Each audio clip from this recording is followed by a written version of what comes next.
When you hear the name Virgin Atlantic, you probably think of something cool, right? A swanky, fun way to fly.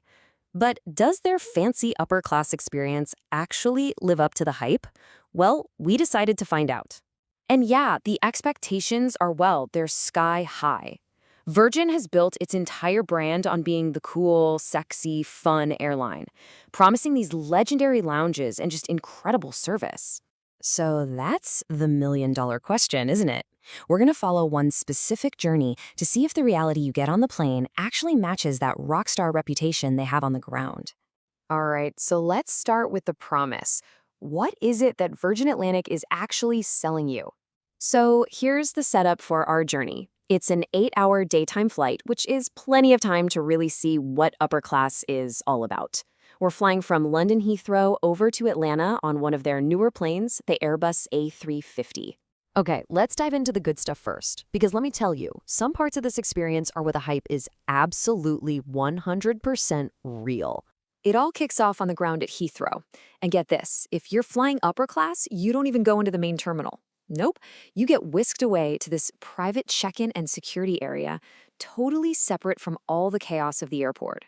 And what that private entrance gets you? Well, it can be summed up with just one number. 4. What could that even mean at a massive airport like Heathrow? 4 minutes. Seriously. That's how long it takes to get from the car door, through check-in, and a private security line and into the lounge. That's just an unbelievable level of efficiency, a total game changer. And that awesome feeling doesn't stop there. The second you walk into the legendary Virgin Atlantic Clubhouse, man, it really does live up to all the hype. This isn't just a place to wait for your flight, it's a destination. I mean, we are not talking about your average airport buffet here. This is a full-on a la carte restaurant with meals made to order. They've literally got swings at the bar and an outdoor terrace where you can watch the planes take off. It's this mix of truly premium service and fun, quirky design that makes it one of the best business class lounges in the world, period. So the big question is, does that incredible vibe actually make it onto the plane?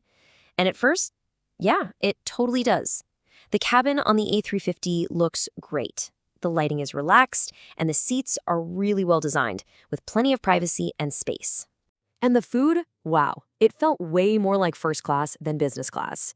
The dishes were plated so beautifully. The cod was described as just this perfect, thick fillet, and the chicken and mushroom pie, super hearty and delicious. A really, really strong start.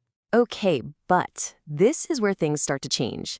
After that absolutely flawless ground game and a great start on the plane, a pretty big disconnect starts to show up. Yeah, after that incredible ground experience, expectations were through the roof.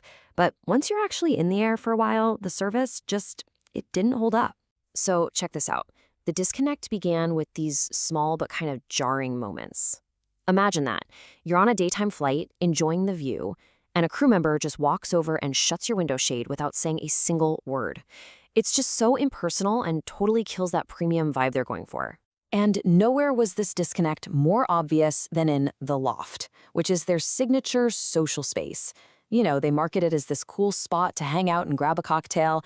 The reality, it was basically an untidy storage corner for empty bottles. And for a full 30 minutes, there wasn't even anyone there to serve a drink. A massive letdown for such a key feature. And it didn't stop there.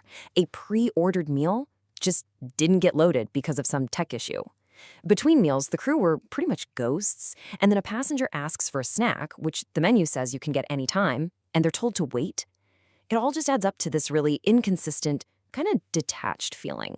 All right, so after all that, the amazing highs and the surprising lows, what's the final verdict? Let's break down the score.